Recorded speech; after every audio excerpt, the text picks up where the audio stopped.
No elegí nacer en Durham, Carolina del Norte, en 1944, pero el destino sí eligió moldearme ahí. 13 días después del Año Nuevo, llegué al mundo sin promesas. Mi madre desapareció cuando yo tenía apenas 4 años, como si la vida ya supiera que lo mío no sería sencillo.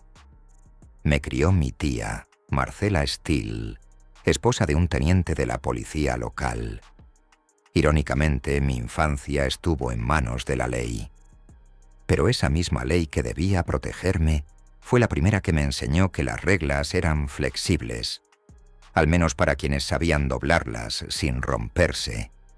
En Walltown, ser negro significaba tener un destino marcado. Las oportunidades estaban reservadas para otros, y a nosotros nos dejaban las sobras: segregación, racismo sistemático, pobreza. Los autobuses tenían asientos para unos y espacios para otros. Las tiendas del centro eran vitrinas cerradas para nuestras manos. Aún así, algunos encontraban maneras de desafiar esa realidad. Yo observaba en silencio. Aprendí pronto que los negocios ilegales eran puertas abiertas para los que, como yo, solo veían muros. Las calles no enseñaban matemáticas, pero sí te hacían experto en supervivencia y estrategia. Mi primer apodo fue PWI. No por algo glorioso. Era por ser bajito, delgado, un blanco fácil, pero no lo odiaba. Lo aceptaba, porque en mi mundo, destacar era peligroso, incluso si lo hacías solo por ser diferente. En la escuela primaria, la supervivencia tenía más valor que las notas, y en el recreo, las alianzas se forjaban a puñetazos. No encajaba, pero no tenía opción. Aprendí a callar, a correr más rápido, a pensar más que los demás. Cuando me di cuenta que la educación no era mi camino, lo abandoné.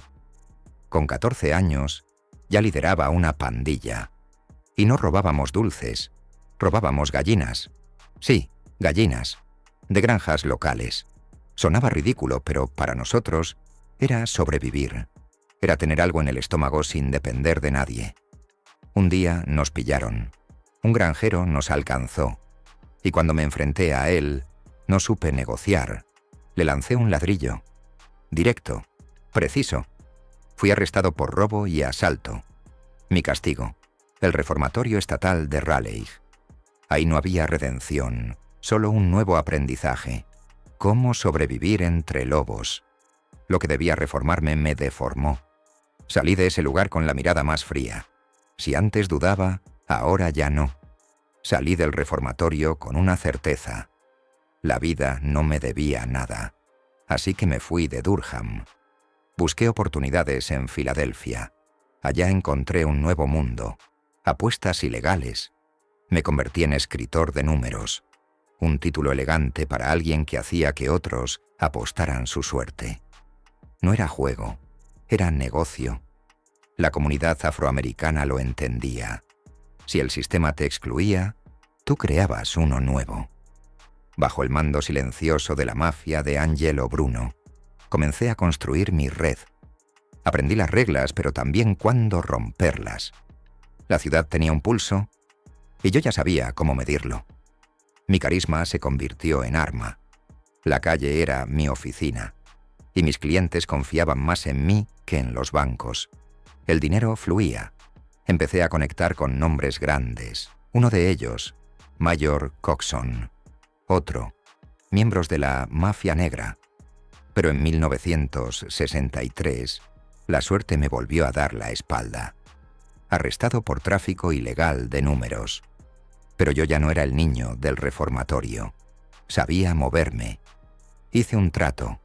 Me iba de Filadelfia, y ellos fingían que no me conocían. No era un retiro, era una mudanza estratégica. Mi negocio seguiría. Solo que ahora, desde lejos, me instalé en Bedford-Stuyvesant, Brooklyn.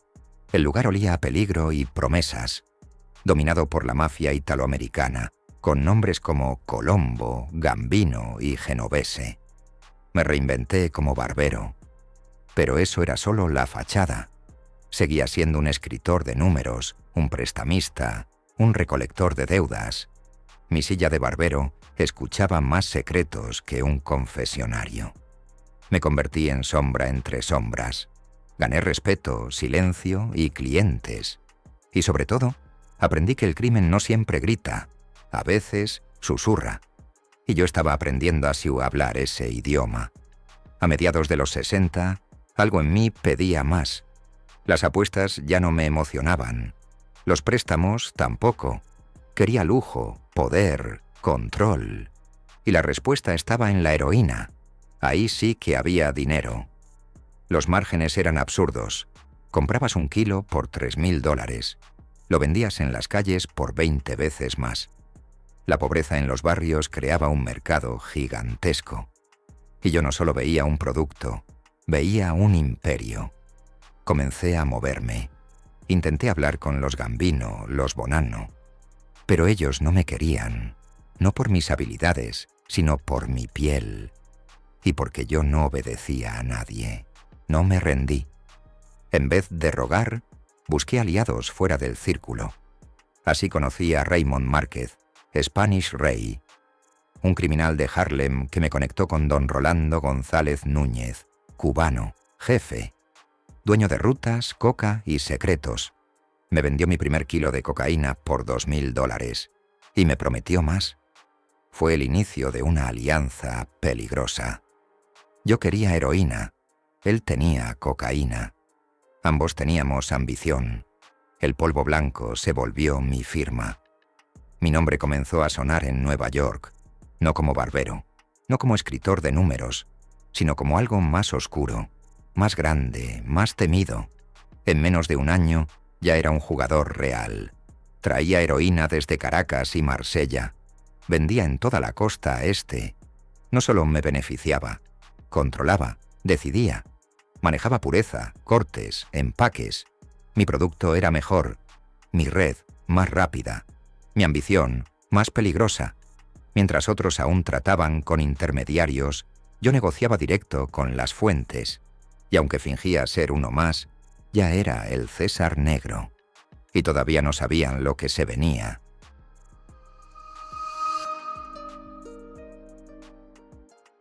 Para cuando amaneció 1970, yo ya no era un simple distribuidor, era un arquitecto del tráfico. Controlaba la pureza, el empaque, la distribución, y no me limitaba a vender. Yo surtía. Mis clientes eran distribuidores de otras ciudades. Mi heroína alimentaba a Filadelfia, a Newark, a Harlem, todo desde 2 fábricas blindadas en Brooklyn, La Ponderosa y el OK Corral, fortificadas como fortalezas medievales, muros de acero, guardias armados y una regla clara: nadie entra sin mi permiso. Esa era mi firma. No dejaba cabos sueltos, y eso me hacía poderoso. Tan poderoso que ni la DEA podía ignorarme. Pero el poder tiene precio, y el mío empezaba a subirse a la cabeza. No solo era dinero, era ego. Compré una mansión en Todd Hill, Staten Island. 3 casas más allá vivía Paul Castellano, jefe de los Gambino. Yo quería que lo supieran. Un negro había llegado donde solo los italianos reinaban. Mis visitas a Las Vegas se volvieron frecuentes. No para apostar, sino para blanquear. Maletas llenas de efectivo. Pagaba comisiones del 15 al 18% para lavar millones. Era un riesgo, sí, pero yo ya estaba acostumbrado al riesgo. Y el riesgo sabía a gloria. En 1971 organicé algo impensable, una cumbre, Atlanta, Georgia. Invité a los traficantes afroamericanos e hispanos más importantes del país. La mafia blanca nos dejaba migajas. Yo quería que dejáramos de pedir permiso. Quería independencia. Allí se discutió lo que nunca antes se había dicho en voz alta. Cómo importar directamente, sin italianos, sin cuotas. Cómo conectarnos con corsos, cubanos y con los carteles emergentes de Suramérica. La DEA, por supuesto, se enteró, pero no pudieron detenernos. Lo que decidimos en Atlanta fue una declaración de guerra silenciosa. Íbamos por todo, y no íbamos a pedirlo de rodillas. Ese mismo año, la cocaína comenzó a entrar en escena. Era más ligera, más fácil de mover y cada vez más popular. El crack aún no había explotado, pero el mercado ya estaba hirviendo. Yo me adelanté, diversifiqué. Don Rolando me proveía con calidad. Mis contactos en Venezuela se fortalecieron. No solo tenía rutas, tenía alianzas. Mis cargamentos ya no eran sospechosos, eran invisibles. Aviones comerciales, contenedores, mensajeros. La policía podía oler el humo, pero nunca encontrar el fuego. Y eso, en este negocio, te convierte en leyenda, pero también en objetivo, y eso lo sabía demasiado bien. A pesar de mi dominio, Filadelfia se volvió un campo minado. Viejos aliados, como la mafia negra local, empezaron a incomodarse. El dinero cambia a la gente. La ambición corrompe. En la Pascua del 72, mi principal distribuidor, Tyrone Palmer, fue asesinado en un club en Atlantic City. Sam Christian, un viejo contacto, le disparó en la cara frente a cientos de personas. 5 muertos, 26 heridos. Ningún testigo habló. Nadie fue juzgado. Así funcionaba ese mundo. Silencio por encima de la justicia. Ese día entendí que los enemigos no siempre vienen de fuera. A veces se visten como amigos. Pero no retrocedí. Organicé otra cumbre, esta vez en Las Vegas. Coincidía con la revancha entre Muhammad Ali y Jerry Quarry. Reunía todos los nombres grandes. Queríamos más droga, más rutas, más control. Pero las autoridades se estaban acercando. No sabíamos que nuestras líneas ya estaban intervenidas. Escuchaban todo, grababan todo. Para cuando regresé a Nueva York, ya tenían evidencia suficiente para hundirme. Me acusaron en Brooklyn de vender cerca de 20 kilos de cocaína en Miami. El juicio se acercaba. El peso de la ley no era un rumor, era una cuenta regresiva, y yo la sentía en la nuca. En enero, me arrestaron en el aeropuerto McCarran de Las Vegas. Viajaba con mi novia, iba a Los Ángeles. No llegué. Me pusieron cargos por conspiración y evasión de impuestos. La fianza fue histórica. $5 millones. Nadie había pagado tanto. Pero yo no era cualquiera. Negocié. Prometí no resistirme a la extradición. Me la bajaron a 2.5 millones, luego a 325.000. Ya estaba en Nueva York, a la espera, pero sabía que si entraba en esa celda, no saldría, ni con dinero, ni con favores, ni con el diablo mismo. Tenía que desaparecer, y rápido. En abril, uno de mis contactos, Ernie Caluzzo, de la mafia genovese, me propuso una venta. 40 kilos de heroína por $375.000. Acepté. Mandé a mi gente. Pero el tipo se echó para atrás. Huyó a las Bahamas con el dinero. En este mundo, eso es una sentencia de muerte. Secuestramos a uno de sus guardaespaldas, James Capotorto. Lo tuvimos días, lo interrogamos. No por venganza, por el dinero. Caluzzo volvió asustado, con la suma completa y 25 kilos extra. Negocio saldado. Pero algo cambió. No era el dinero, era la confianza. Yo ya no confiaba ni en mi reflejo. Para ese entonces, mi nombre ya era maldito para la DEA. Ellos sabían quién era yo, qué hacía, cómo lo hacía. Yo era el símbolo del narcotráfico afroamericano, pero también era una anomalía, independiente, invisible, impredecible. Mis aliados comenzaban a dudar, mis enemigos respiraban en mi cuello. Mi imperio se mantenía, pero los cimientos temblaban. Don Rolando ya no era el mismo. La adicción, el dinero, la fama, todo lo había cambiado. Y yo estaba cansado, paranoico, como si cada sombra pudiera disparar, como si cada palabra pudiera ser la última. La traición se volvió rutina, y yo no podía permitirlo. Comencé a mover piezas. nuevas rutas, nuevos rostros. La cocaína, que al principio era secundaria, pasó a ser el centro del negocio. Su rentabilidad era absurda. $1.000 por kilo para refinar. Hasta $70.000 al vender. Pilotos dejaban sacos en el mar, destruían sus avionetas y nadaban hasta barcos que los recogían. Pero con cada nuevo movimiento, el riesgo aumentaba. Un día hubo un tiroteo. Varios muertos. Las alarmas volvieron a sonar. Yo sabía lo que venía, y esta vez no pensaba quedarme a esperar.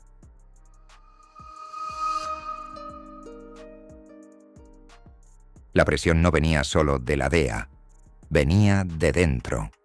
Mis hombres empezaban a murmurar. Algunos querían más, otros querían lo mío. Sabía que el miedo mantenía unido el imperio, pero también que el miedo, cuando crece, se vuelve combustible para traidores. Las noches eran largas. Dormía con un ojo abierto y la pistola en la mesa. El poder que tanto deseé ahora era una carga. Sentía que no podía confiar ni en mi sombra.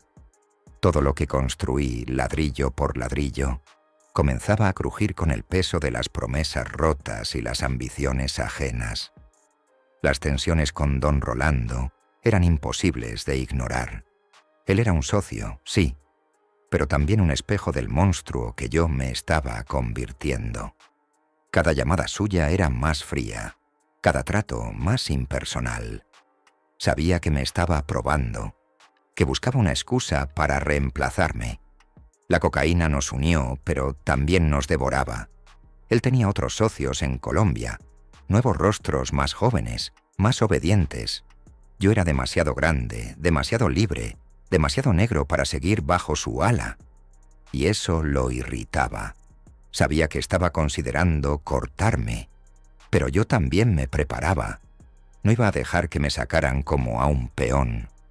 Para entonces, mi red ya incluía marihuana, cocaína, heroína. Las rutas se cruzaban como venas en un cuerpo enfermo. Desde Miami hasta Nueva York. Desde Caracas hasta Brooklyn. Mis cargamentos llegaban en aviones privados, lanchas rápidas y hasta en barcos de pesca. Todo parecía bajo control, pero no lo estaba. Mis contactos en el Caribe comenzaron a fallar. Un día no respondían.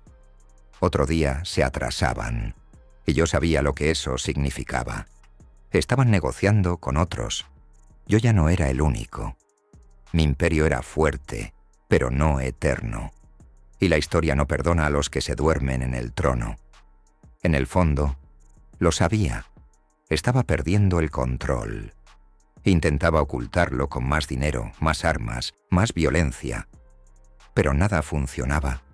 La cocaína que antes me daba energía ahora me robaba el alma. Me volvía paranoico, impulsivo. Gritaba por nada. Golpeaba a mis propios hombres. Empecé a ver enemigos en todas partes. Lo que construí con inteligencia lo estaba destruyendo con miedo. Y aún así, no podía parar. Porque si paraba, moría. Porque en este mundo no se permite el descanso. Solo hay dos finales, cárcel o muerte. Y yo no quería ninguno. El caos llegó como una tormenta. Un tiroteo con un grupo rival dejó varios muertos en Nueva Jersey. Uno de mis principales distribuidores fue asesinado. Otro desapareció. Las autoridades sabían que estábamos detrás. No tenían pruebas, pero no las necesitaban. Ahora eran más agresivos, más constantes. Mis teléfonos estaban pinchados. Mis movimientos seguidos. Cada paso era una trampa. Cada palabra podía ser usada en mi contra. Y lo peor era que ya no podía confiar ni en mi familia. Mi esposa me odiaba en silencio. Mis hijos eran fantasmas en mi mansión. Mi novia era lo único que me quedaba. Y ni siquiera eso era seguro. En medio de todo tuve una idea. No una fuga, no aún, pero una posible salida. Pensé en África. Con el dinero que tenía podían desaparecer. Crear una nueva vida, un nuevo nombre, una nueva historia. Pero era más fácil pensarlo que hacerlo. Tenía cuentas, negocios, enemigos. Tenía un imperio con raíces profundas, y arrancarlas no era sencillo. Cada día era una decisión. Cada noche, una pesadilla. Y mientras planeaba mi salida, también planeaba venganzas. Porque si yo caía, no iba a caer solo. Me llevaría a todos los que me traicionaron. Y eso era lo único que me daba consuelo. Las señales eran claras. El tiempo se acababa. Las reuniones eran más tensas, las caras más frías. Sabía que algunos querían entregarme a la DEA para salvarse. Sabía que la mafia italoamericana aún no me perdonaba por haberles quitado poder. Sabía que los corsos me tenían en la mira, que don Rolando negociaba a mis espaldas, que mis propios hombres contaban los días para reemplazarme. Y entonces lo decidí. No iba a esperar el final. Iba a escribirlo yo mismo. Iba a desaparecer, no como un cobarde, sino como un fantasma, como una leyenda que se esfuma cuando más fuerte brilla. Preparé todo. Dinero en efectivo, pasaportes falsos, contactos fuera del país. No le dije a nadie, solo a ella, Cheryl, mi amante, mi cómplice, mi última lealtad. Le conté el plan. Ella dudó, pero al final aceptó. Sabía que yo no duraría mucho más, ni en libertad, ni vivo. Planeamos la fuga con precisión quirúrgica. Cada paso calculado, cada movimiento invisible. Mi abogado no sospechaba. Mis enemigos pensaban que yo aún estaba planeando contraatacar. Pero ya no buscaba venganza. Solo quería irme. No quería morir entre barrotes, ni acribillado en una calle. Quería ser libre. Por primera vez, realmente libre. La fecha llegó, 2 de julio de 1973. Debía presentarme ante un tribunal en Brooklyn. No lo hice. Desaparecí. Con $20 millones. Con Cheryl. Dejé atrás a mi esposa, a mis hijos, a mi mansión. Dejé todo, excepto mi nombre. Ese nunca me lo pudieron quitar. Algunos dicen que fui asesinado, que los genovese me eliminaron, que mis restos están en el fondo del mar. Otros creen que sigo vivo en África o en alguna isla del Caribe, que cambié de rostro, que tengo otra identidad. La verdad es que nadie sabe, y eso es lo que más les duele. En los años que siguieron, la DEA me buscó con rabia. Ofrecieron recompensas. Me compararon con John Dillinger. Me convirtieron en el fantasma que no podían atrapar. Pero yo no dejé huellas. Me borré. Y cada intento por encontrarme fue un fracaso. El mundo del crimen cambió. Nuevos nombres surgieron. Nuevas guerras comenzaron. Pero mi historia quedó ahí, intacta, como una cicatriz en la historia del narcotráfico. Un hombre que desafió a todos, que se atrevió a ser libre, que escapó cuando todos pensaban que era imposible, y que hasta hoy sigue siendo un misterio.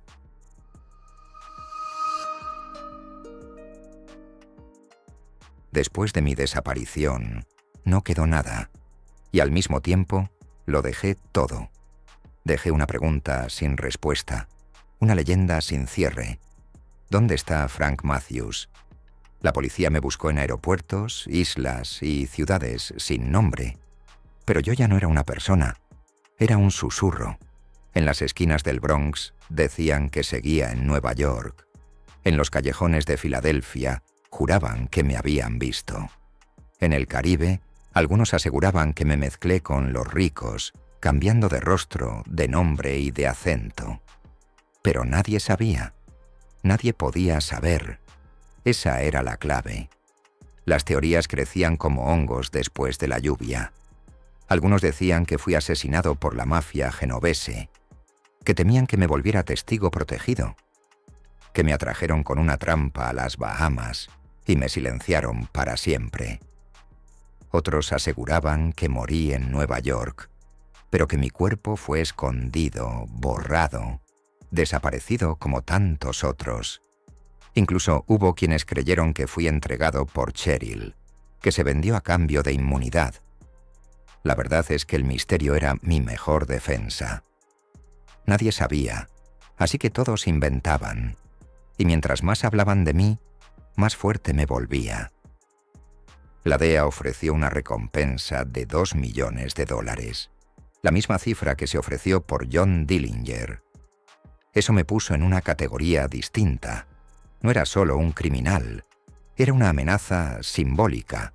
Había burlado al sistema, había construido un imperio negro, sin permiso, sin pedir perdón, y eso era imperdonable.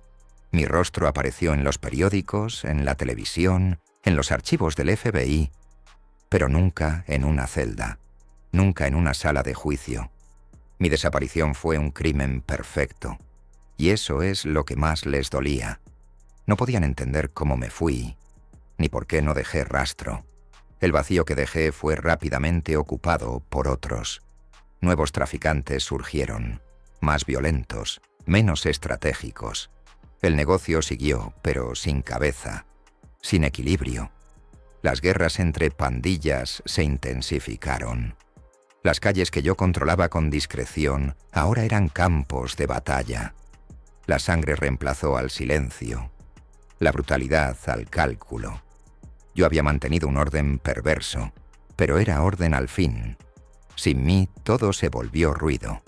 Y aunque nadie lo admitía, muchos deseaban que regresara, porque incluso en el infierno hay jerarquías. Y yo era el rey. Mis enemigos también desaparecieron o cayeron. Don Rolando fue asesinado en circunstancias nunca aclaradas. Raymond Márquez fue arrestado. La vieja guardia se extinguió. Y con ella, los códigos. La nueva generación no respetaba nada. Ni la palabra, ni la lealtad, ni el silencio. Y así, la estructura que yo había creado se convirtió en polvo. Literalmente, el crack arrasó con los barrios. La adicción se multiplicó. Las cárceles se llenaron, las familias se rompieron. Y todo eso ocurrió sin mí. Pero mi sombra seguía ahí, en cada esquina, en cada operación, en cada cargamento que alguien se atrevía a mover. Algunos periodistas intentaron buscarme. Viajaron a Colombia, a Venezuela, a República Dominicana. Entrevistaron a ex-socios, a policías retirados, a viejos enemigos. Todos tenían teorías. Ninguno tenía pruebas. Escribieron libros, hicieron documentales. Todos repetían lo mismo. Frank Matthews fue el único que lo logró.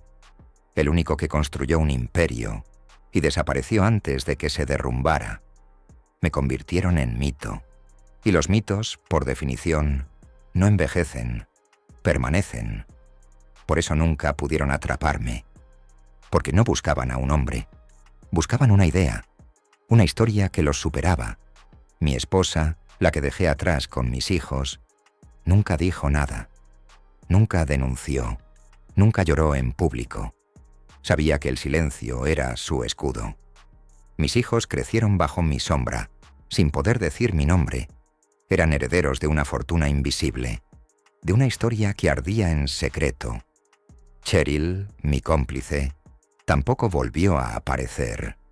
Algunos dicen que murió en un accidente, otros que vive en Europa bajo otra identidad. Pero nadie puede confirmarlo, porque yo no dejé cabos sueltos, porque incluso en el amor era meticuloso. Si alguien sabía algo, también desapareció. A veces me pregunto si hice lo correcto. Si dejarlo todo fue una victoria o una rendición. Tuve dinero, poder, respeto, pero también soledad, paranoia, miedo. Viví como un rey, pero me escondí como un fugitivo. Quizás esa sea la contradicción más grande, pero era la única salida, porque entendí que los imperios no mueren cuando los tumban, mueren cuando se corrompen desde adentro, y el mío ya estaba podrido. Desaparecer fue mi última jugada, la única en la que gané sin disparar un solo tiro. Y eso vale más que cualquier venganza. Hoy, si me ves caminando por una calle tranquila, no me reconocerías. Ya no soy ese hombre. Ya no tengo anillos de oro ni relojes de diamante. Ya no hablo con voz de mando, ni entro en salones escoltado. Soy otro.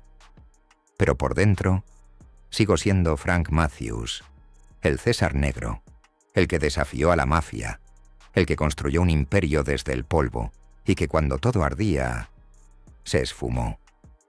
Como humo, como leyenda, como advertencia.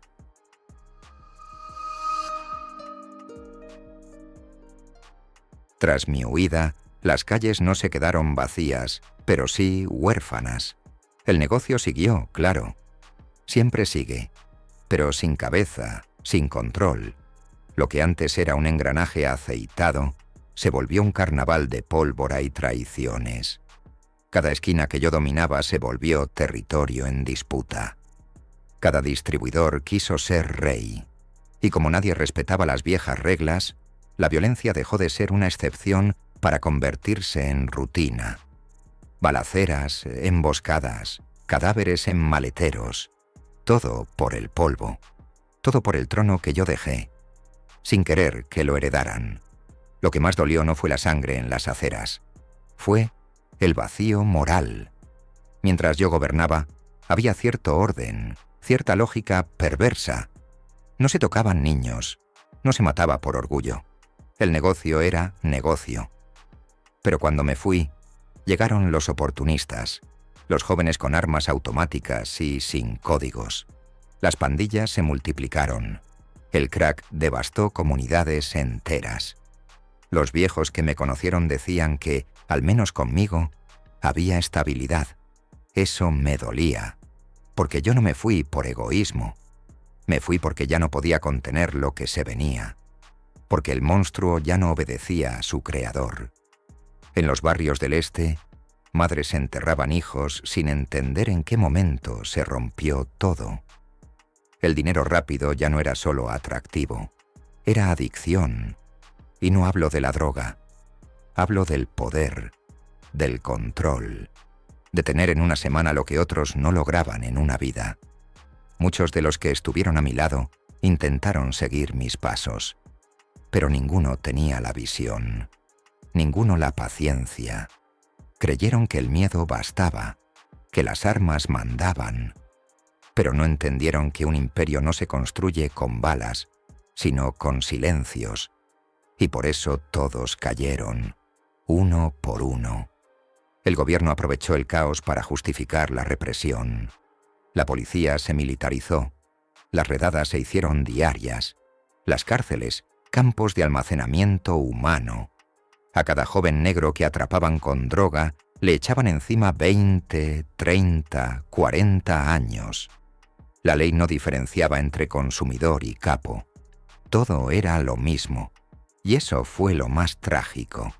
El sistema que me quiso destruir usó mi sombra para encerrar a miles.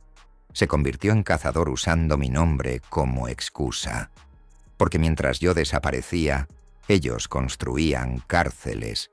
Y mientras la DEA me buscaba a mí, destruían familias enteras que no sabían ni cómo deletrear mi nombre. Mi legado, aunque muchos no lo admitan, fue una maldición. Sí, gané millones. Sí, desafié a los poderosos.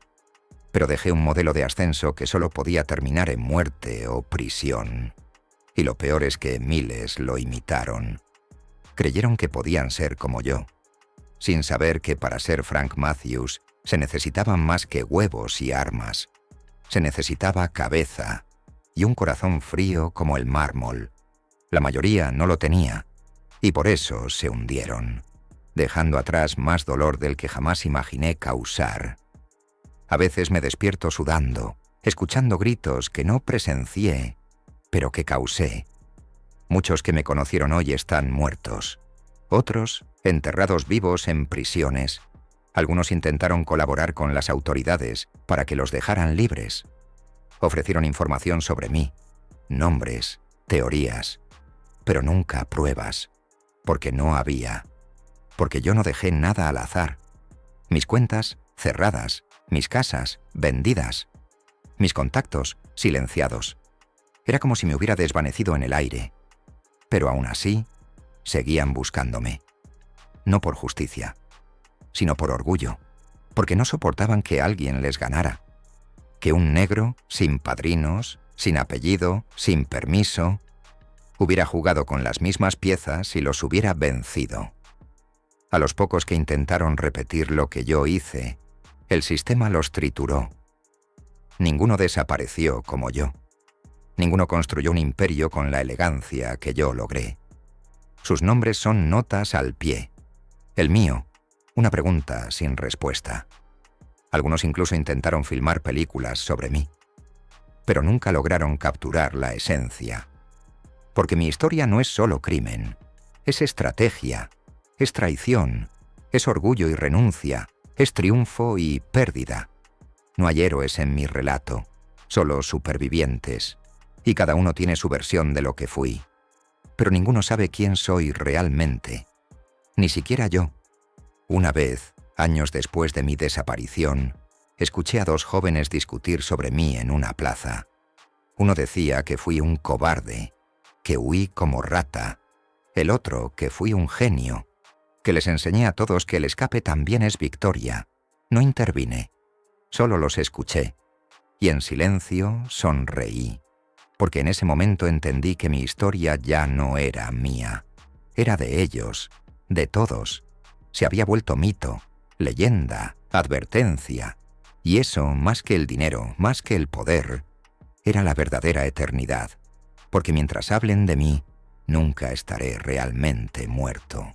Mi nombre se convirtió en sinónimo de misterio, en una advertencia que cruzaba generaciones, no por lo que hice, sino por lo que provoqué, porque desaparecí, y aún así, seguía presente, en los sueños de los que querían imitarme, en las pesadillas de los que me persiguieron, en las esquinas donde aún se susurra mi nombre, el César Negro, un título que nunca pedí, pero que llevé con orgullo, porque no fui solo un traficante, fui un símbolo de lo que se puede lograr y de lo que se debe temer. Y aunque todo se derrumbó, yo seguía en pie, invisible, pero en pie. A veces imagino regresar, volver a Nueva York, caminar por Brooklyn, mirar mis antiguas fábricas, saludar a desconocidos que no saben que soy yo, ser testigo de mi propia leyenda, sin tener que cargarla. Pero siempre es solo eso, una fantasía, porque no hay regreso posible. Lo que fui ya no existe, y lo que soy no cabe en esa ciudad. Por eso me quedo donde estoy, donde nadie me busca, donde nadie me reconoce, y desde aquí en silencio veo como todo lo que construí se derrumba, como debía ser.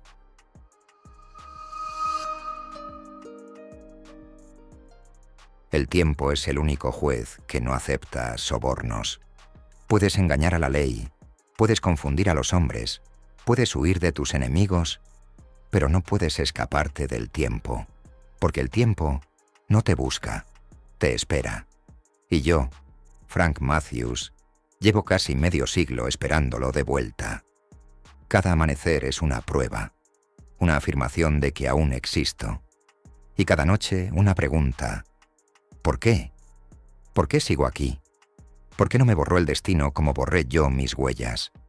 Tal vez esta sea mi condena, seguir vivo mientras todos los demás desaparecen.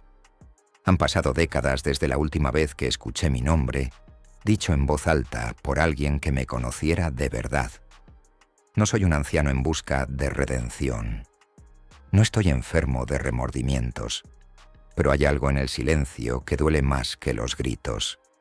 En mis sueños no hay tribunales ni disparos, solo mesas vacías, voces que no regresan y miradas que me culpan sin decir palabra, porque yo elegí desaparecer, pero nadie elige vivir con el eco de lo que fue. Y ese eco me sigue a todas partes. A veces camino por mercados sin que nadie se detenga. Cruzo plazas donde antes solo podía entrar con escoltas. Veo niños jugar sin saber que el polvo que vendía a sus abuelos arruinó generaciones. No pueden saberlo, no deben, porque mi historia es un arma que ya no tiene gatillo. un pasado que no puede reescribirse, y aún así, lo llevo como si fuera una cruz invisible. Algunos hombres cargan pecados, yo cargo consecuencias, y no hay confesión posible que me libere, porque nunca me arrepentí, solo me alejé, y alejarse no borra el fuego que encendiste. Las noches siguen teniendo el mismo sabor, humo, sudor y paranoia, aunque ya no tengo a nadie detrás, aunque ya no hay redadas, ni enemigos. La paranoia no desaparece con los años, solo cambia de forma. Ahora no temo a las balas, sino al olvido, no a la muerte, sino a la indiferencia, porque desaparecer no es morir, es algo peor, es volverse irrelevante, una sombra más entre millones, un nombre que solo se pronuncia cuando ya nadie lo comprende, una leyenda que se desgasta hasta ser solo rumor. Eso es lo que me acecha hoy. Pienso en mis hijos, en su infancia robada, en sus respuestas inventadas cuando alguien preguntaba ¿y tu padre? Ellos no tienen culpa, pero la historia los arrastró como una ola que nunca vieron venir.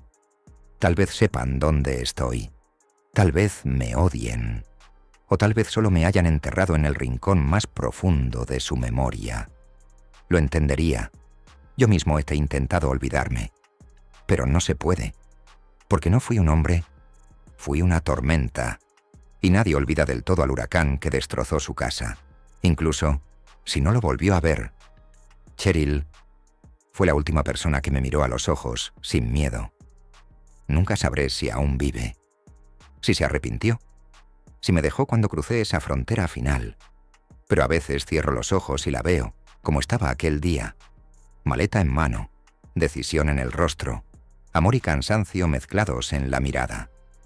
Ella fue mi último lazo con lo humano, y al irnos también dejamos atrás nuestra última verdad. Desde entonces, todo ha sido disfraz, nombres falsos, direcciones temporales, identidades prestadas, vivir sin historia, vivir sin testigos, vivir sin dejar huella. Una vez pensé en entregarme, solo una vez. Fue en 1998. Vi por televisión cómo arrestaban a un antiguo socio. Estaba viejo, débil, casi irreconocible, y sentí algo parecido a compasión. Por él, por mí, por todos los que fuimos parte de algo que nos tragó vivos. Pero no lo hice, no me entregué, porque sabía que no me darían redención.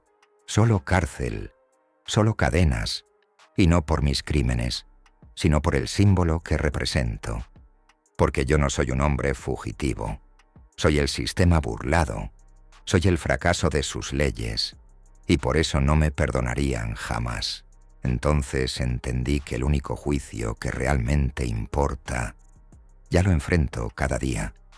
No necesito un tribunal, ya tengo mi celda, esta existencia donde nadie me conoce, donde nadie me espera, donde nadie me extraña. Algunos dirán que eso es libertad, pero número. La libertad necesita testigos, sin ellos es solo exilio, y eso es lo que soy. Un exiliado del pasado, un desaparecido que respira, que recuerda, que carga cada momento como si fuera un ladrillo más en su propia tumba invisible. Sé que algún día esta historia llegará a su fin, tal vez en una cama anónima, tal vez en la calle, tal vez en el mar. No importa, porque lo que hice ya no se puede borrar. Está en los libros, en los rumores, en los suspiros de quienes aún se preguntan, ¿y si Frank Matthews vuelve? No volveré. Pero nunca me fui del todo, porque mientras me nombren, seguiré siendo ese susurro, ese fantasma que demostró que hasta el sistema más blindado puede tener una grieta. Y yo fui esa grieta, la grieta que desapareció sin morir. Y así, aquí termina mi historia. O mejor dicho, aquí empieza la tuya, porque si llegaste hasta el final, es porque una parte de ti también quiere desaparecer.